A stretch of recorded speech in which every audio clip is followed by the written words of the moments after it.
Ladies and gentlemen, welcome to Yankee Stadium.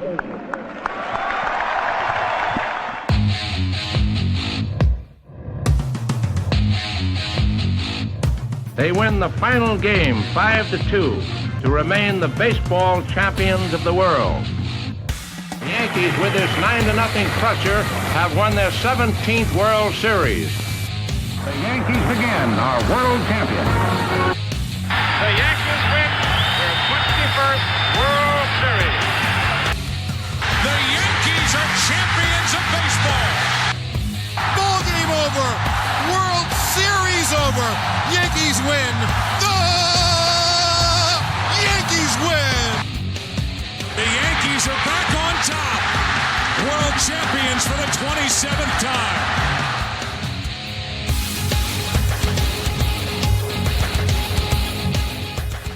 Welcome back, Yankee fan. This is episode number 56 of the Chase for 28 podcast.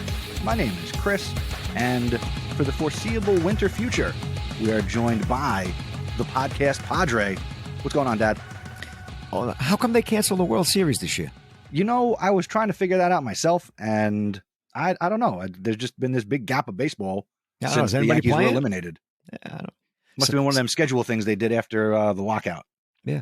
Somebody asked me yesterday about the World Series, and I said, just think about it. For a New York fan, what is the worst World Series you can have? And the answer, National League team, Phillies or Braves, American League, Astros or Red Sox. That's the worst for a New York fan. A New York fan, not necessarily a Yankee fan, but a New York baseball fan. Yeah, New York baseball. So if you're a Yankee fan, you're rooting for the Phillies. Rub it in on the Mets. If you're a Met fan, you're rooting for the Astros. Rub it in on the Yankees. I did not. Yeah. You make a good point. There's nobody who wins all the way here. We all lose. And that seems like the world we're living in now is New York baseball fans. Yep. But real quick, I do want to give a shout out to the podcast Paisano, AJ. He's got some life stuff going on. All good. But I had to bring in a hired gun here, like you do for Sunday softball. That's right. I'm a mercenary. A mercenary with no shortage of opinions. No. But I send out kudos to AJ. I feel for you running a school. I feel for you, kiddo. And speaking of opinions, we have a trivia opinion. So what is your trivia opinionated question point of view? Yes, this is not based in any kind of fact. With the situation going on with Aaron Judge, is he staying? They're going to keep him? What's going on? Who was the last Yankee superstar that the Yankees, I believe, let go and then regretted it? That answer and more coming up. Okay. Also want to take a moment to thank SeatGeek for their support of the Chase for 28 podcast. If you are looking here in the offseason to attend hockey, basketball, concerts, anything that requires you to buy a ticket, check out the SeatGeek app. Use our code CHASE428 at checkout, and that will save you $20 off your first purchase. Pick up the app, go to chase428.com/SeatGeek, and thank you to SeatGeek for supporting the podcast. All right, Pop. So the Yankee season ended in utter disappointment. It ended in the worst possible way it could earn, beyond losing, right? We can accept, all right, they're not going to win every year, every time. When you look at the history of this team, they have come up short 75% of the time over the last 100 plus years. All right. That is true. But to lose and get swept and not really look all that competitive in the 4 games against the Astros, I think set a lot of Yankee fans off the deep end. And, as we're recording this, at the beginning of November, we've had a couple of weeks to kind of digest what happened. So it's been a while since you and I have talked baseball and that you've been on the show. What was some of your feeling and thoughts following or even during the ALCS? In the first 2 games against the Astros, how do you strike out 30 times? Didn't they strike out 50 times in 2 games? It's a ridiculous number, but you're a major leaguer. Put the bat on the ball. You stay back and just make contact. If you get to the major leagues, the majority of your team should be able to do that. Put the ball in play. It finds a hole. Somebody makes an error. I don't understand. a guy's throwing a lot of curveballs.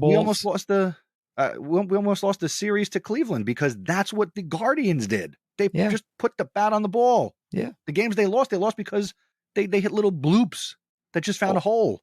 Oh yeah, that extra inning game against Cleveland, little bloops. Those two little. Every time I saw a batter on Cleveland hit what looked like was going to be a little pop fly into short left field, I was like, okay, is anybody going to catch this? What's going to happen? But it was an adventure because I don't know how many hits they had like that just dropped in. People running. Hicks got hurt. He's out. I don't know. It was ridiculous. But again, just put the bat on the ball. You never know what's going to happen. And they certainly didn't do that against the Astros. No, not at all. But it wasn't just the offense, which again came up very small in the postseason. Bullpen what was a strength in the first few months of the season. And AJ and I talked about this probably back in May and June that they can't keep it up. And certainly they didn't. Guys got hurt. Guys didn't perform. And for some strange reason, and I don't watch enough of the other postseason games, so maybe that's my fault, but it just seems like watching a Yankee postseason, all of a sudden, the Yankees try to do things in the postseason that they did not do the entire 162-game regular season.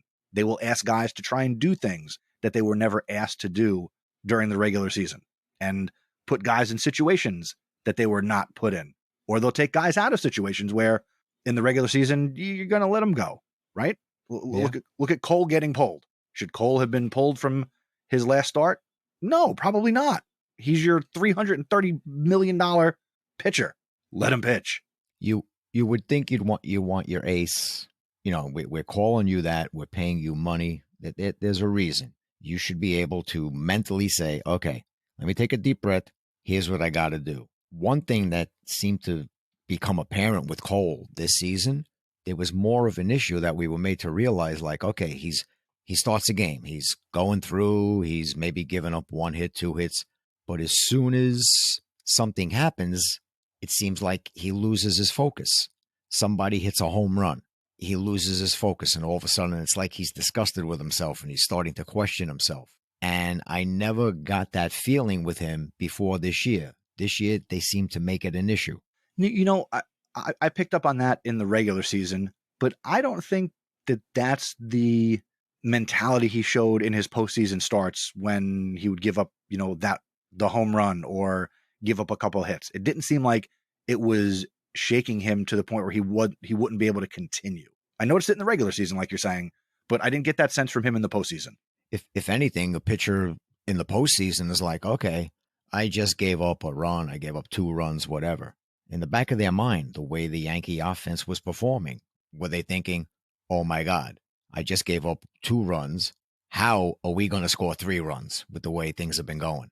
Yeah. And I would say probably since probably since 1996, when I watch a Yankee postseason game and they go down, like if they're losing at any point during the game, I feel like only the Yankees can make being down 1-0 in the second inning feel like they're down 10-0 and there's 2 outs in the bottom of the ninth with a full count the rest of the game.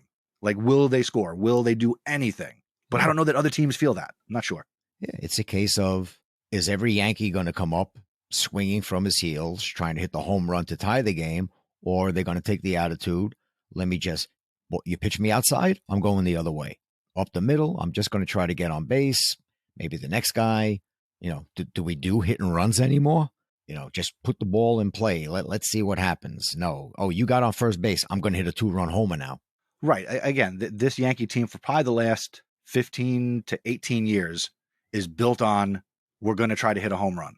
Whereas if you go back and from listening to the radio and some different stuff I listened to, the dynasty years of the late 90s and early 2000s, even when they didn't win, those teams were built on hitting the baseball, not hitting it over the fence. If you go back to some of the big rallies, against the Red Sox in 2003 or earlier in the playoffs in the late 90s, they had guys who would come up. It'd be like single, double, like they were hitting the baseball all over the field, not just waiting for a bloop and a blast and trying to win games in that fashion. Yeah, back then you had guys who the home run leaders were in the upper 20s. Bernie Williams, Posada. You weren't looking at guys that were going to hit 40 home runs. That didn't start coming. What was it? Curtis Granderson, I think, hit 42 in his first year. Yeah. The Grandy man. The Grandy man. Yep. And you mentioned the at-bats. And something I picked up on, and I mentioned this on one of the bonus episodes about Gleyber Torres, for example. Here is your typical Gleyber Torres at-bat. Take the first pitch down the middle, swing very hard, like you're swinging off your heels, like you're going to hit the second pitch over the fence. Then you take a ball, and then you strike out. And I noticed it almost with every single postseason at-bat. Take a pitch, swing like you're hitting it over the fence, and then nothing happens after that. So it speaks to contact. And whatever, I don't know. I don't think it's analytics because every team is using the data, but then you have to look at a team like the Astros, right? They just do it better. Yeah. They're looking at similar numbers, similar data. Our analytics department is certainly coming up with data and numbers and graphs and charts and all that crap. But maybe we need to look at the people who are evaluating and analyzing that data. I don't understand somebody like Torres. He's 25, and granted, I saw something where they were like, okay, the year he hit the 38 home runs, the ball was a little jacked up. Okay, all well and good. But the other point that they make on the broadcast is when he goes up the middle and he hits the ball the other way, all right, you get singles, doubles. In Yankee Stadium, he can reach the right field seats. And every once in a while, you turn on one and you hit it out to left field. But if he consistently went the other way, you're probably talking about somebody who would hit, I'm going to just say 275. He'd probably still get his 20 to 25 home runs. He'd have RBIs, but he'd be on base. He would have his what did he end up hitting? 250 something this year? Yeah. So he'd increase his batting average by 25 points. You'd have base runners. You'd have somebody getting hits with somebody. I don't know why. Maybe it's the mentality nowadays. Like, okay, I'm going to make more money if I hit the 30 to 35 home runs. That's more of a shock. Like, look what I can do instead of let me just be that consistent player. He'll make his money. He's only 25. He would get a long-term contract, but stop trying to hit the ball 400 feet. That's really not your game. I don't know what gets into to these young kids. I don't understand it. It's the money. That's the way the game has turned. You can hit 225, but if you're gonna hit 30 to 45 home runs, you're gonna get paid. I don't think they care a lot about the batting average. Yeah, but batting average means I'm on base. I need people on base, and it should have been proved to the Yankees this year. I don't have anybody on base. I'm not scoring runs. It's not happening. Yeah. People make out. I come up, I hit a home run. Good, we got one. Yeah, we need guys who are going to get on base. And even in the 4-game sweep, and even if you go back to Cleveland, I think there is a positive outlook on some of the talent that's going to be on this team in 2023. Yes. But the problem is we got a lot of, I'm not going to use the word talent, we have a lot of dead weight that's going to continue to be on this team unless things happen. I was going to say log jams. Oh, yeah. There are quite a few logs on this team, and they're all over the field. So it's not just, it's just the outfield or it's just no, we got log jams all over the place. Well, one of the things that will help when they put the change in next year for where you can put your fielders, I'm kind of tired of seeing left-handed batters come up and get thrown out from short right field. Yeah. That's ridiculous. That what gets me is with those shifts, left-handed batters still try to out-hit the shift instead of saying, I'm a major league player. You're going to play me over there? I'll go single and double the other way. I'm going to make you guys move back over that, he can hit the ball all over the field. And then when I get my inside pitch, I'll try to drive it. But let me go all over the place. It just bothered me over the past, 10 years that they put these shifts in and people just still try to out-hit it. Here's something about the shift that bothers me, and this is definitely Yankee related. Don't know if you noticed this, but it really kind of glared its ugly head in the playoffs, specifically against Cleveland. Yankees defensively, they employ the shift as most every other major league team does. But then I noticed, so left-handed or right-handed batter, shifting so you'd expect them to pull the baseball. But then you watch our pitchers pitch them middle away. And a team that is just trying to make contact, when you do just that, you're going to hit the ball where there's nobody to the right side. So in my mind, if I'm going to play a guy to pull, I should pitch him to pull the baseball. Yes. Your thoughts? Yes, that's exactly what you see. And even if the ball is in the middle of the plate, theoretically, I can still pull that. But if everybody is on one side of the field, still hit the ball the other way. All you got to do is just, worst case scenario, just batting practice, just like slap it, hit a ground ball. The shortstop is over near second base or whoever, the third baseman, however they change everything. Just like slap it towards where the third baseman used to be. Yeah. The fielder over there might go over and catch it, but unless you're a cripple, you're going to make it to first base. I don't understand it. I really don't. But as you said, thankfully, there's like no shift. You got to have feet on the infield dirt. So you're not going to have that guy out in short right field or short left. I saw something this morning where they said like somebody like Rizzo, he batted 225, I think. They said with the way the field has to be set up next year, if he just does what he normally does, it's amazing that batting average should go up to 260. Yeah. So think of everybody with their batting averages that are ridiculous. To have your batting average is going to go up 30 to 40 points because there's no shift. So in theory, there should be a lot of offense. Think of how many guys are now going to get hits that they were getting, like you just said, getting thrown out from the short outfield. So it'll be a lot better. Yeah. Joey Gallo's average is going to go up. Who? Joey Gallo. All right. Ruka, so I got a couple notes. You got a couple notes. And again, it's a long, dark, cold offseason. Yes. So what are your thoughts on the Yankee season overall? Okay. If you think back to the spring, most people were complaining that, Cashman didn't go out and get so-and-so. He didn't improve the team. All right. The season starts. So that first 80 games, let's face it, they played above their head. It was a case of everything just went right. Nobody complained then. It was like, Cashman knew more than we did. He got the right people. Everything's fine. Then the end of July, after the All-Star game, the ceiling caved in and August was terrible. And all of a sudden, that was what everybody expected out of the gate. That was the team. That shouldn't have been a surprise. You should have just said to everybody, think back to March. This is what you expected from this team. But again, they had done so well, and then they were able to turn it on a little bit more in September, and they were able to hold on to first place. That 15-game lead got down to 3, but then they ended up winning by 8 games. But that was the team everybody expected. Now, as you said earlier, there were a lot of problems. They lost a lot of bullpen pieces, and it was a case of, if you think back to 2018, when it was all the injuries and next man up, and the next man up is doing great. This year, the next man up didn't quite do as great as way back when. But again, in baseball, nobody cares. You got injuries. I'm not going to feel sorry for you. You just got to, make do with what you got.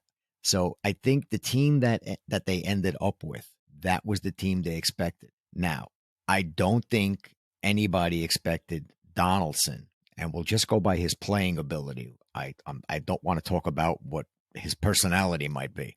I don't think Donaldson performed for what they expected they would get out of him. Because I think if you look at it, remember Gio Urshela? I think Urshela ended up with like the same amount of home runs and RBIs, but a higher batting average. And I think any Yankee fan anywhere along the line would have said, I would rather have Urshela instead of Donaldson playing third base. Especially if you look at this season, Urshela was the better third baseman over the season. I think Urshela just fell victim to the Yankee brass saying, we got to get rid of Sanchez.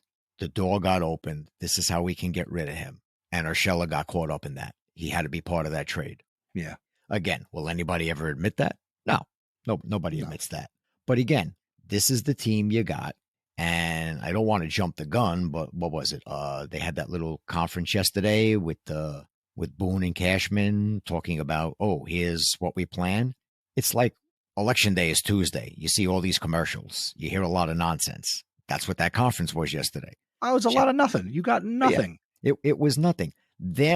Let's face it. They're not going to come on and say, this year we got this guy. He sucked. And this other guy didn't perform up to our expectations. you're not going to come out and say any of that. And no team does that. No team comes out and ever says that. No, you're not going to say it because in the back of my mind, I'd really like to trade this guy. So I don't want to say how bad he was. Then you don't want him. I got to make it sound like, he's still got something. He's got something left in the tank. Yes. So, but they have their plans. They're never going to admit, here are the guys we want to bring back. Here are the guys we want to get rid of. And here are the guys maybe we'd like to go get. They're not going to say any of that. You just got to wait for it to happen. Turn on the radio one day, read the news, blah, blah, blah. Oh, look what they did. I was just trying to look up something because since we brought up, here you go. I had tweeted out over on @Chase428pod, our Twitter handle. If you're not following, make sure you do that. Gary Sanchez in 2022 batted .205, 419 at bats, scored 42 runs, 86 hits, 61 RBIs, 40 walks, 136 strikeouts, and hit 16 home runs. That was Gary Sanchez in 2022. He's a free agent. Oh, God. I don't think we have to worry. No. Jose Trevino and Kyle Higashioka, when you combine their numbers, so if we just look at Yankee catching, right? Okay. The Yankee catching position last year batted .239 in 564 at-bats, scored 66 runs, had 135 hits, 71 RBIs, 12 walks, 114 strikeouts, and hit 21 home runs out of the catching position. So we improved the catching position, and that's obviously in big part to Jose Trevino, All-Star. Yes. I believe he just won a Gold Glove as well. He did. Yep. Him and LeMahieu got Gold Gloves. Okay, real quick. How does Aaron Judge not win a Gold Glove? That boggles my mind. Maybe they didn't know if he was a right fielder or a center fielder. They got confused. Could he not have qualified? I mean, he played a Gold Glove center field this year. Yes. He played, what was it, over 150 games? More than he's ever played. I don't think he made any errors. I don't know. He played the last 50 games of the season without a day. I mean, he played. So it's not like he didn't qualify. Well, maybe they figure, why give him an MVP and a Gold Glove? Give him the MVP. I don't want to hear that crap. I know. I agree. If you deserve it, you deserve it. Doesn't matter. You come home with 10 awards. If you deserve them all, you deserve them all. Yeah. All right. I don't know. But the catching, Higashioka had a terrible first half of the season. Yes. I mean, in spring training, what do you have, like 7 or 8 home runs? And everybody was like, ooh, look at what he's doing. Season started like strikeout, ground ball to third, ground ball to short. I don't know what happened to him to try to get started. That's another one. Common sense. All right, I'm in a slump. Let me hit the ball the other way. Let me just stay back and drive it to right field. I don't understand anything that goes on anymore. And they got like 3 hitting coaches. I was listening to Cashman yesterday with Craig and Evan talking about, we're always expanding, the coaching that's available to our players to try and improve them, whether it's on the mental side, the physical side, professionally, in their personal lives. And he mentioned 3 hitting coaches, and I'm like, fire them all. Yes. Yeah, I happened to be listening at the same time. I heard him say that, and I was like, 3. Maybe they were all given 3 different messages, and they confused everybody. Yeah.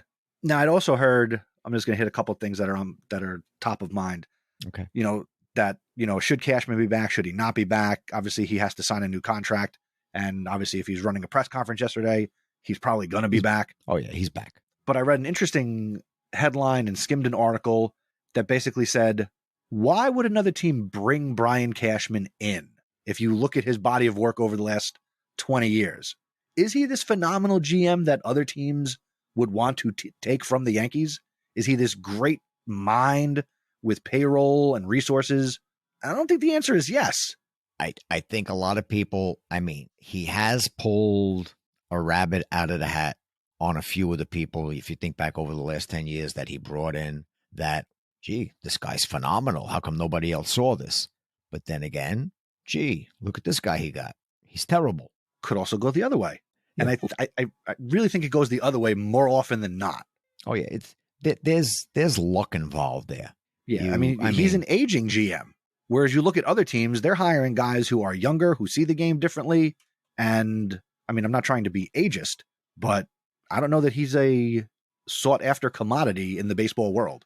Or somebody like him. The Yankees fire him, he'll have a job in 5 minutes. So, I don't know. Yeah, I'm not sure. It even came up with the Mets. The guy they have is their GM. He's like he's not the top guy. Who's the guy on the Mets? The Billy Epler? But Alderson. He's not the GM. He's stepping down from president. That's right. Or whatever. No, he's retiring, and they were saying like, oh, Cashman could go there, and what was the thing? Oh, he can be Epler's boss again. The Mets would hire him in a second. So I don't know. Thoughts on Aaron Boone returning as the manager of the Yankees? We want to keep this rated PG, right? Yeah, we want it family friendly for all baseball fans of all shapes, ages, and sizes. Family friendly. I don't understand how you keep him going. In the back of my mind, I was almost wondering when Mattingly said he was retiring from the Marlins. My mind said, ooh, maybe he'd like to come to the Yankees, because way back when, if you think back, when they hired Girardi, it was Girardi or Mattingly. So Mattingly went to Miami. He's been the Miami manager ever since then. So what's that, 2009? Yeah. The man is a god in New York.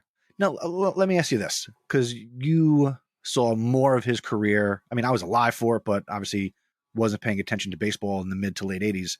Do you think if he came here and was not successful, would that tarnish him with the Yankees? Like, is that a thing? No, not at all. That's Donnie baseball.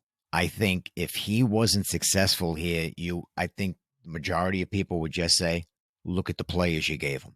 Look at the players, look at management, not his fault. Management, look at what happened. That man, for what he did, I remember when you were playing Little League. All right, now we're going back.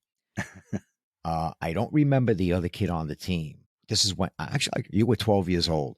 I don't remember who the other kid on the team was that was really good. And I was talking to the two of you, and it was after Mattingly had hurt his back. So you kind of knew that Don Mattingly.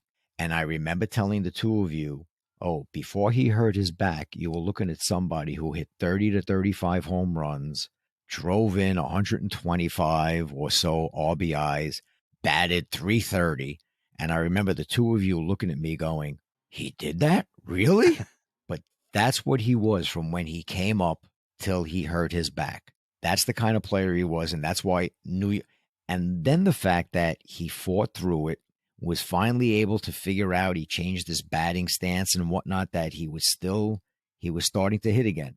And in his last year, I think everybody in New York thought, this man could keep playing. He has figured it out again. Not 30, 35 home runs, but he's going to hit for average. He's going to drive in runs. But he decided to retire, and the Yankees went out and got Tino. I mean, that kind of worked out. But again, if it didn't, I think he was 34 or 35 when he retired, and I think he just retired because of his back. But I am on baseballreference.com, and yes, he retired at age 34. And in the 1995 season, he played in 128 games, had 458 at bats, scored 59 runs, had 132 hits, 32 doubles, 2 triples, 7 home runs, 49 RBIs, 40 walks. He batted .288. You take 288 from anybody today? I would love to take 288. Yep. That was, if you go back and you look at him earlier, you look at like 84, 85, 86, you're going to see batting averages 3-something, 30 home runs. I think he knocked in 145 runs one year. Well, you got guys today, and I hear this on a couple of things that I listen to. You got guys today who will strike out in a season more times than some guys struck out in their entire career back in the day. You know the ultimate one? I think it's Joe DiMaggio. All right. If anybody listens to this and I get the number wrong, I'm sorry. But I think DiMaggio had 369 career home runs, and he struck out less than that for his career. He had 361 home runs. I was close. There was a couple of foul ones in there I was counting.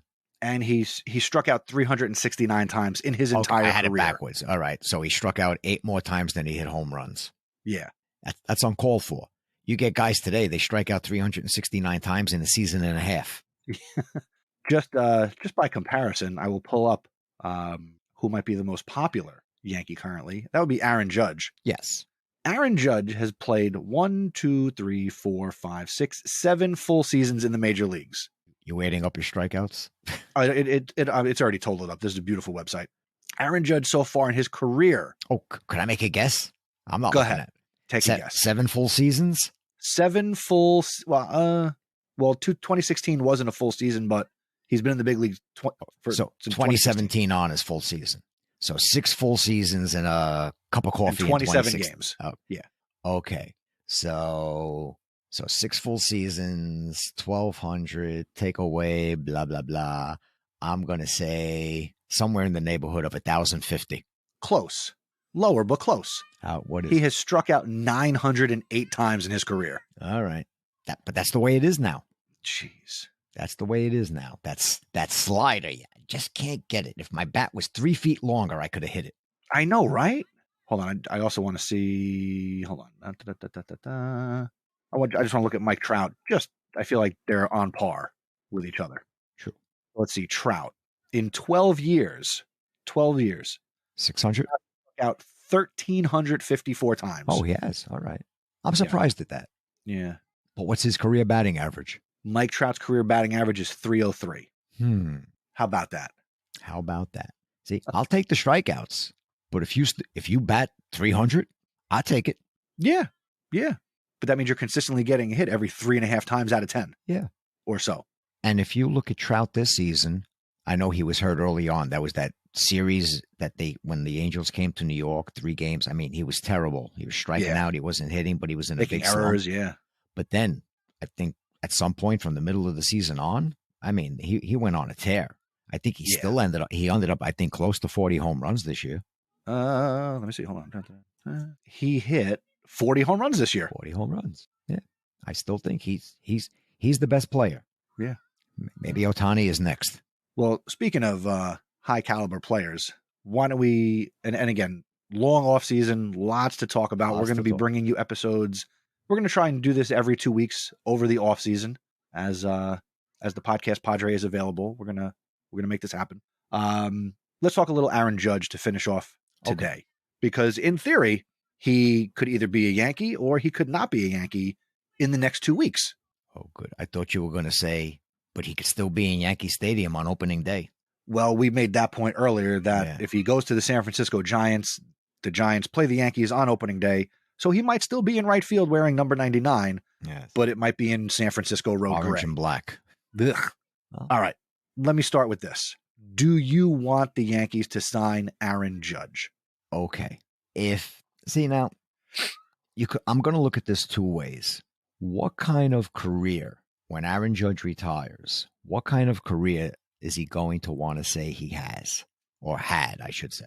You think about him playing in Yankee Stadium. He can hit the ball all over the place. What kind of numbers will he end up with if he plays out his whole career in Yankee Stadium? Is he thinking Hall of Fame career numbers? How many possible awards? And of course, with the Yankees, am I going to get to a World Series? Am I going to get that ring? What's going on? But what kind of career, what kind of numbers? Do I want any kind of all-time numbers? He's been in New York, as you said, since he came up in 2016. He knows what New York is like. He knows we have high expectations. So when I see them writing things about, he got booed in the playoffs because he wasn't performing, it's New York. We boo everybody. You don't perform, we get frustrated. You're frustrated. You suck, we boo. Yes. Yeah. That's part of it. When you were hitting the 62 home runs, you got cheered. Everybody loved you, chanting MVP, MVP. So he should realize that. But what kind of career does he want to have? He goes to San Francisco. Those balls that go over the scoreboard in right center field in Yankee Stadium, he's out. It's a long way to right field in San Francisco. A lot of what you do, you're out. They're fly balls. They're going to be caught.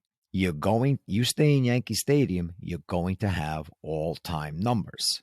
Now, there are other clubs they talk about being interested in him. All right, that's another story. They talk about what kind of money is it going to take. I've heard 10-year figures. I've heard 7, 8.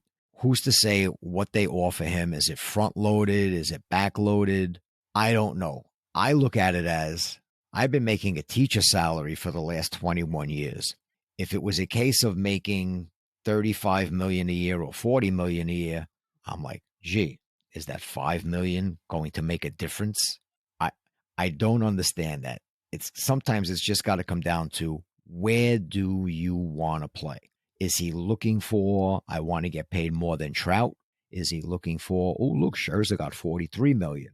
Is he going to look and see, well, let me see what Jacob deGrom signs for? Because that's a pitcher. He's only coming out every 5 days. I'm out there every day. Well, I don't know that he watches DeGrom, but I think when we look at this postseason, this offseason coming up, you're going to have players who are going to wait to see what he gets and what DeGrom gets. How are they going to set the market for position players and outfielders and pitchers?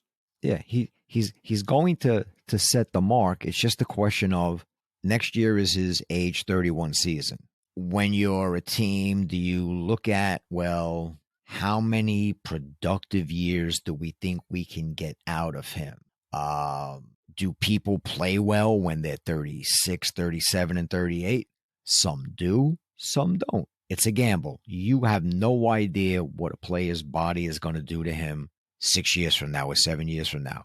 He may still, at the age of 37, be hitting 40 home runs a year. You don't know.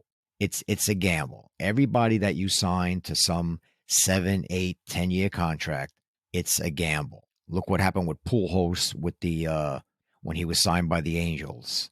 He got a 10-year contract. Near the end, they cut him.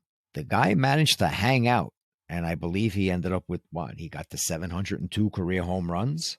So the man still had gas in the tank. You don't know.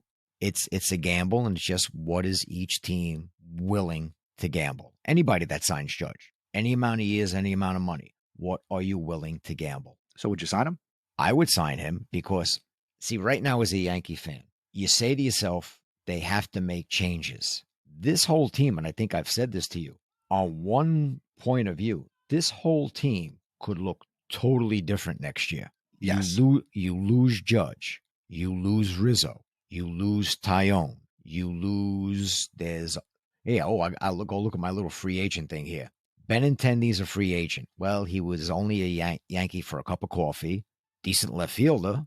When you look at everybody else you got, all right, do we want him back? But like you said, we got other episodes to talk about that. But Carpenter, Tyone, Green, you're not going to have. He had the Tommy John surgery. Castro, Gonzalez, Britton, goodbye, Aroldis. I'm not even going to count you. But do they come back? Players with arbitration. But do they trade Torres? Right. There's a whole bunch of things. Do they manage to find somebody to take Hicks? Who else can they get rid of? It could be, a 25-man roster. Gee, only 10 of these guys were here last year. They got 15 new guys. Do all the kids come up? Volpe and Peraza. There's my shortstop and my second baseman. Or one of them a shortstop and a third baseman. LeMahieu's at third. LeMahieu's at first. I would like to think LeMahieu can get healthy. I mean, you got him for, I think it's like 4 more years on his contract. He signed a 6-year. This is 2 years. I believe it's 4 more years. But I remember you saying way back when, oh, good, I'll take 320 from LeMahieu. 2 years since then, I think you jinxed him. I think his batting average has been like between 255 and 265 for the past 2 years. So I blame you for that. In 2021, he hit 268, and this year he hit 261. Okay, so we're not getting his career average is now 297. All right, but again, he could bounce back. I mean, his foot was, what he ended up, he had a broken toe where they just thought it was some kind of sprain. Like, gee, you didn't know it was broken. Last year it was his groin that he needed an operation. So hopefully he could come back and he could be healthy. But the whole team could be different. And I think it's all going to start with, it could either start with Judge, it could start with Rizzo. Judge may be waiting, like, I'm not going to sign if half this team is gone. Maybe Rizzo is like, gee, Judge leaves, I'm not signing with them. So I think you got to be very careful. How close to that line do the Yankees come with Judge? Do they go out and try to get him right away? Or do they turn to him and go, here's an offer. If somebody offers you something better and you're inclined to do that, come back to us and we'll see, we'll change our offer. Or does Judge say, why don't you just give me your best offer to begin with? I don't know what's in the man's mind.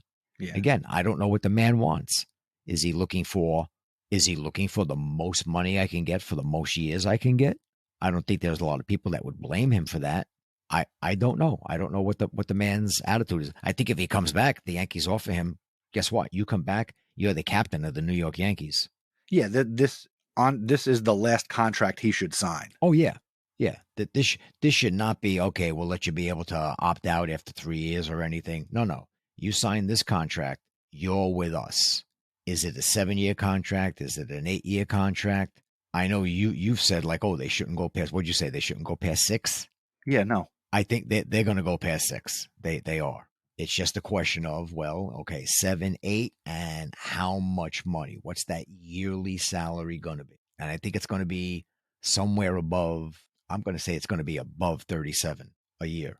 You're the math guy. What does that come out to for 8 years at 37? Well, 8 times 40 is 320 million.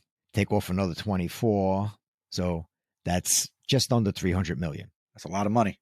And I don't think it'll be under 300 million. They'll round it off, and it's going to be 300 million minimum, and then go up from there depending on how many years.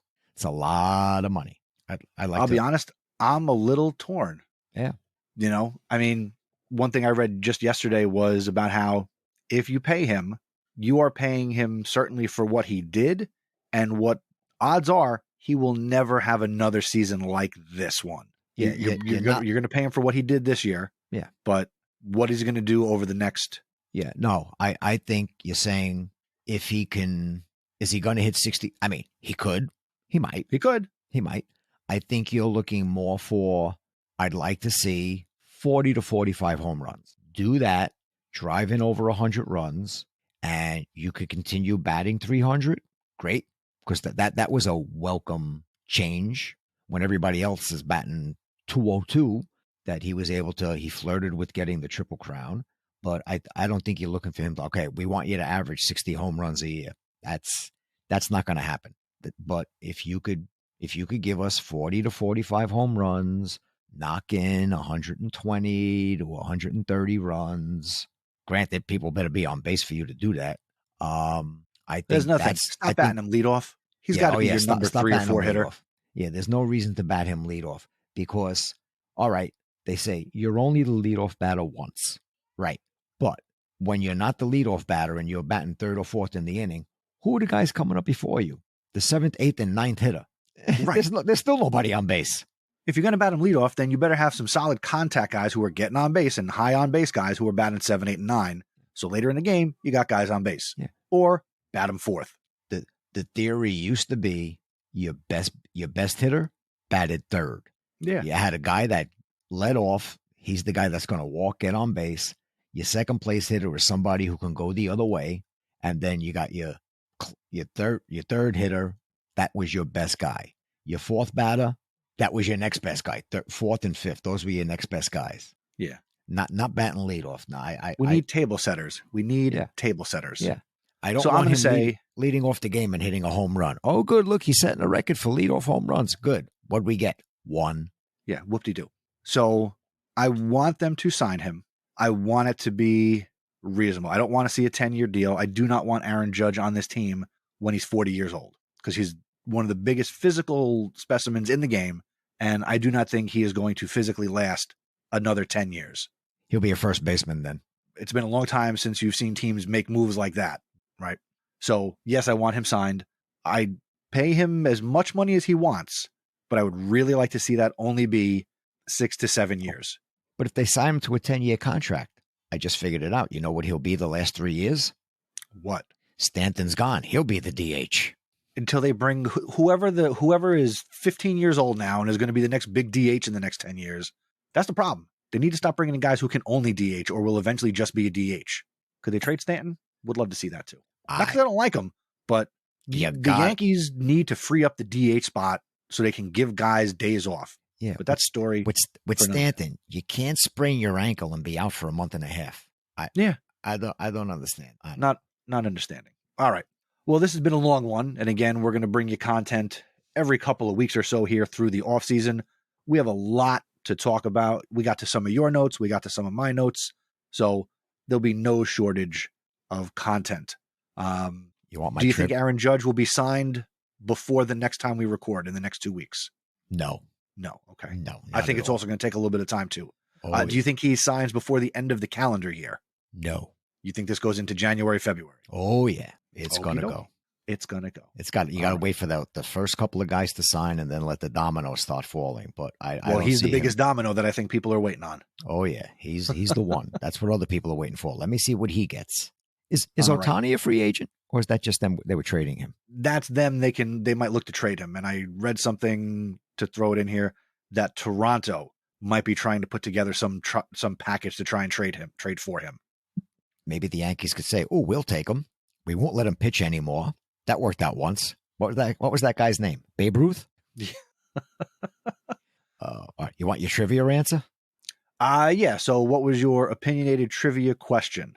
Who was the last superstar on the Yankees who they let go because they thought he was done or whatever, and I think they lived to regret it?